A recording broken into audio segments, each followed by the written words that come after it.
Hello mga day, it's Holy Week and it's Biyernes Santo mga day. And for today's video mga day is magpapainom tayo ng itlog with soda sa mga nagpapanata mga day, no? And disclaimer lang mga day, hindi ako masyadong kabisado dito, pero tinuturuan naman po ako ng mga expert like mga bayaw ko, biyanan ko, at mga pinsan ng asawa ko mga day, no? And promise ko po sa inyo mga day na every Holy Week gagawin po namin to every year. So sana day, i-bless pa rin kami para more pa, hindi lang itlog at soda yung mapainom namin. At sana makapakain din kami next year mga day. Ayaw mag-promise pero sana po. At happy po yung puso ko na ginawa ko to, as in apakagaan sa loob. At saka ang pakagaan din sa damdam din day, no, na nagawa ko yung ganito. At saka thank you pala sa mga nag-alalay sa akin kasi nga hindi ko magagawa to na mag-isa.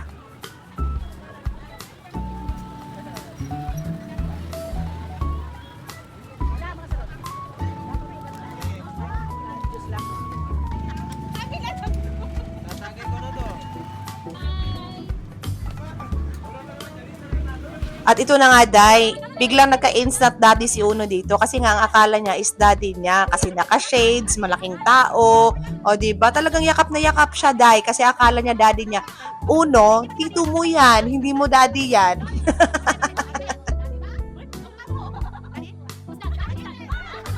Dahil curious akong nilalang mga day, is nagpasama na ako sa aking biyanan mga day, no, kung saan sila nagtatambay bago sila maglakad at magpanata ng start doon sa daan mga day. So, sa mga napansin ko mga day, hindi masyado akong nagtatanong, no, pero parang pinapamanhid muna nila yung mga likod nila mga day.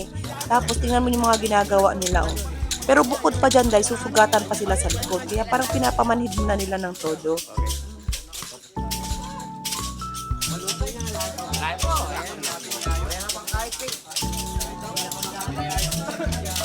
At dahil dyan mga day, sinundo na ako ng aking Junakis ng iyak mga day, o di ba? At ito na pala yung portion mga day, na susugatan na sila sa likod. Bukod yung kanina, pamanhid pa lang ata yun mga day, iba din yung sugat na to. At napansin ko lang day, nabidyohan ko pala yung video nila, o di ba? Sorry Lord ha, pero natatawa ko. Akala ko nakabidyo ako ng todo day na nakikita, yung pala video. Yung cellphone lang nila yung nabidyohan ko day.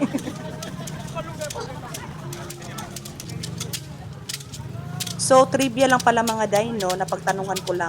Yun palang itlog na hilaw na iniinom nila at with soda, nagpapalakas pala yun ng daloy ng dugo nila dyan sa sukat sa likod mga day. At yung nakasunod sa kanila na magdadadalang mineral water is, pinanghugas pala nila yan sa mga pinanghampas sa kanilang likod para lumakas din yung dugo pa rin sa likod nila mga day, no. Kailangan pala talagang lumakas ang dugo day.